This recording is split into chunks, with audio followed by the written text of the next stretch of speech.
Johdanto. Georg Friedrich Händel syntyi Saksassa 23. helmikuuta 1685 Hallessa ja hän kuoli 74-vuotiaana 14. huhtikuuta 1759. Hän oli saksalainen säveltäjä, joka oli tunnettu oratoriosta nimeltä Messias. Hän alkoi opetella kembalon ja urkujen soittoa jo 7-vuotiaana. Ei, Allu. Se on sembalo. Ei kempalo. Sembalo, totta muuten joo. Okei, uudestaan. Johdanto. No, aloitatko se alusta? Joo. No, okei. Johdanto. Ottakaa me ylös. No Älä vittu. vielä, älä vielä. Mä en koskaan pääse minnekään tän kanssa. Saatana. Oota. Mä saadaan sitten. Mä menen tuohon sänkylle, mä voin olla hiljaa. Enää. No niin, nyt.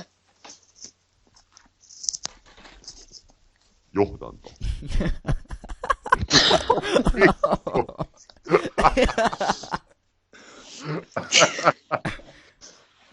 Okei, uudestaan. 1, 2, 3. Johdanto.